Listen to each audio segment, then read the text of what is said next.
بسم اللہ الرحمن الرحیم۔ السلام علیکہ یا صاحب العصر والزمان۔ یہاں تک کہ میرے دل میں آیا کہ میں اس طرف کیوں نہ جاؤں جہاں عالم خواب میں گیا تھا۔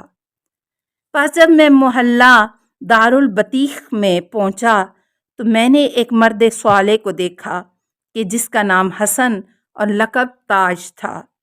جب میں اس کے پاس گیا تو سلام کیا اور کہنے لگے، اے فلاں، میرے پاس وقف کی کتابیں ہیں۔ جو طالب علم بھی ان میں سے کوئی کتاب لیتا ہے وہ شرائط وقف پر عمل نہیں کرتا، اور تم اس پر عمل کرو گے۔ آؤ دیکھو ان کتابوں کو، اور جس کتاب کی تمہیں ضرورت ہے وہ لے جاؤ۔ پس میں اس کے ساتھ اس کے کتب خانے میں گیا تو پہلی کتاب جو اس نے مجھے دی وہی کتاب تھی۔ پس میں نے گریہ و نالہ شروع کیا اور کہا کہ میرے لیے یہی کافی ہے۔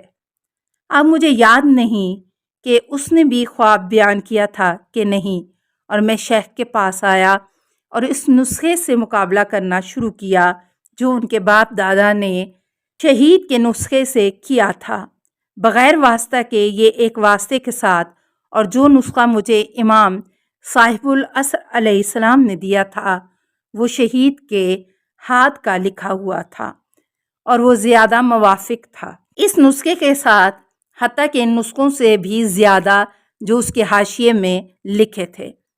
اور بعد اس کے میں تقابل سے فارغ ہوا تو لوگ مجھ سے ان نسخوں کا تقابل کرنے لگے، اور حجت اللہ علیہ السلام کی عطا و برکت سے صحیفہ کاملہ تمام شہروں کے ہر گھر میں، خصوصاً اصفہان میں آفتاب کی طرح طالع ہوا، کیونکہ اکثر لوگوں کے پاس متعدد صحیفے تھے اور ان میں سے بہت سے مستجاب الدعوات ہیں، اور یہ حضرت صاحب العصر علیہ السلام کے معجزہ کے آثار ہیں۔ جو کچھ خداوند عالم نے مجھے صحیفہ کے سبب عطا فرمایا ہے اسے میں احصاء نہیں کر سکتا۔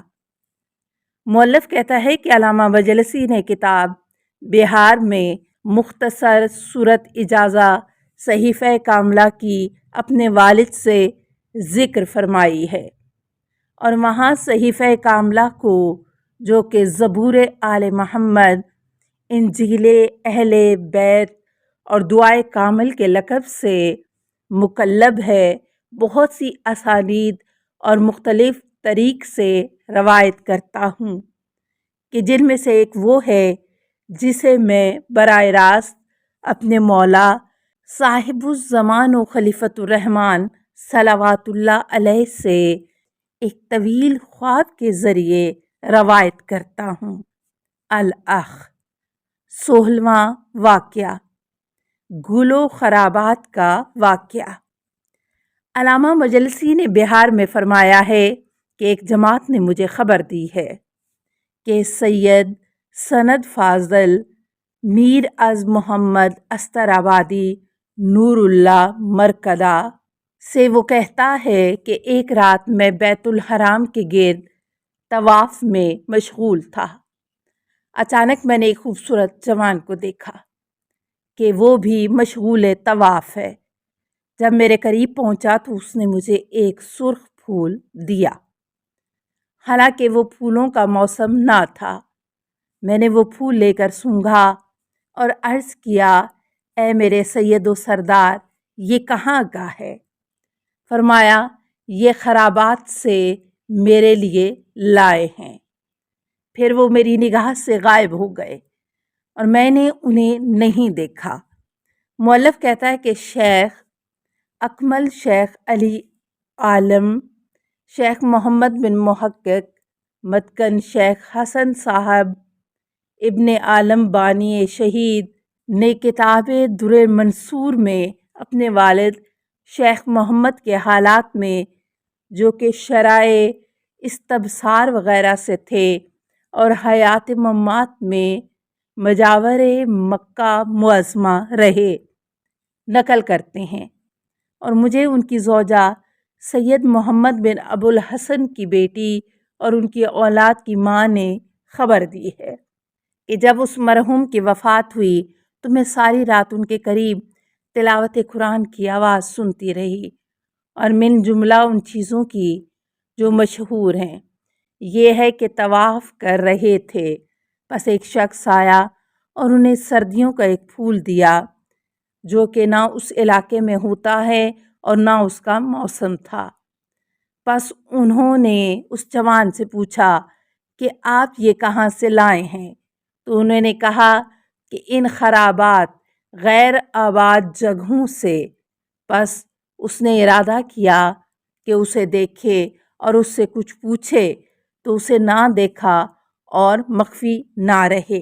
اور سید جلیل میر از محمد استرآبادی سابق الذکر صاحب کتب رجالیہ معروفہ اور آیات الاحکام مکہ معظمہ میں جا کر رہے، شیخ محمد مذکور کے استاد تھے، اور شرح استبصار میں ان کا نام عزت و توقیر سے لیتے ہیں، اور دونوں جلیل القدر ہیں اور دارائے مقامات عالیہ ہیں، اور ہو سکتا ہے کہ یہ واقعہ دونوں کے لیے رونما ہوا ہو، یا راوی نام و شہر کے یگانگت کی وجہ سے اشتباہ کیا ہو، اگرچہ دوسری بات نظر کے زیادہ قریب ہے۔ 17واں واقعہ شیخ قاسم کا حضرت علیہ السلام کی ملاقات سے مشرف ہونا۔ سید فاضل سید علی خان حویزی نے نقل کیا ہے کہ ہمارے علاقے کے ایک صاحب ایمان شخص نے خبر دی کہ جسے شیخ قاسم کہتے ہیں، اور وہ حج پر زیادہ جایا کرتا تھا۔ وہ کہتا ہے کہ میں ایک دن راستہ چلنے سے تھک گیا، بس میں سو گیا ایک درخت کے نیچے، اور حاجی مجھ سے بہت دور آگے نکل گئے۔ جب میں بیدار ہوا تو وقت دیکھنے سے معلوم ہوا کہ میں زیادہ دیر سویا ہوں، اور یہ کہ حاجی حضرات مجھ سے دور نکل گئے ہیں، اور مجھے معلوم نہیں تھا کہ کدھر جاؤں۔ بس میں ایک طرف روانہ ہوا اور بلند آواز میں پکارتا تھا، یا ابا صالح، اور اس سے میری مراد صاحب الامر علیہ السلام تھی، جیسا کہ سید ابن طاؤس نے کتاب آمان میں بیان کیا ہے کہ راستہ گم ہونے کی صورت میں یہ کہا جائے۔ بس اس حالت میں میں آواز دے رہا تھا کہ ایک ناقہ سوار کو دیکھا جو کہ بدوی عربوں کے لباس میں تھا۔ جب اس نے مجھے دیکھا تو کہا کہ تو حاجیوں سے پیچھے رہ گیا ہے۔ میں نے عرض کیا جی ہاں۔ فرمایا میرے پیچھے سوار ہو جاؤ تاکہ میں تجھے ان لوگوں تک پہنچا دوں۔ بس میں ان کے پیچھے سوار ہو گیا۔ ایک لہجہ نہیں گزرا ہوگا کہ میں قافلے کے پاس پہنچ گیا۔ جب ہم بہت قریب پہنچے تو مجھے اتار دیا اور فرمایا اپنے کام پر جاؤ۔ بس میں نے ان سے کہا کہ مجھے سخت پیاس لگی ہے، تو انہوں نے اپنے اونٹ کے پالان سے مشک نکالی کہ جس میں پانی تھا، اور مجھے اس سے سیراب کیا۔ خدا کی قسم وہ زیادہ لذیذ اور خوشگوار پانی تھا جو میں نے پیا تھا۔ اس وقت میں حاجیوں سے مل گیا، ان کی طرف ملتفت ہوا تو انہیں نہ دیکھا، اور میں نے حاجیوں میں نہ انہیں اس سے پہلے دیکھا تھا اور نہ واپسی تک دوبارہ دیکھا۔ 18واں واقعہ ایک سنی مذہب شخص کا حضرت علیہ السلام سے استغاثہ کرنا اور آپ کا اس کی فریاد کو پہنچنا۔ مجھے عالم جلیل و مجمع فضائل فاضل شیخ علی رشدی نے خبر دی، اور وہ عالم تقی و زاہد تھے جو کہ مختلف علوم پر ہادی و بابصیرت اور باخبر شیخ مرتضیٰ اللہ مقامہ اور سید اسناد اعظم دامز اللہ کے شاگردوں میں سے تھے۔ چونکہ علاقہ لار اور اس کے اطراف نے شکایت کی کہ ہمارے پاس کوئی عالم جامع نافذ الحکم نہیں ہے، تو اس مرحوم کو اس طرف بھیجا گیا، اور سالہ سال ان کی مصابیحت میں سفر و حضر میں رہا۔ میں نے فضل و خلق و تقویٰ میں ان جیسے کم اشخاص دیکھے ہیں۔ انہوں نے نقل کیا کہ ایک دفعہ میں حضرت ابی عبداللہ علیہ السلام کی زیارت سے واپس لوٹا۔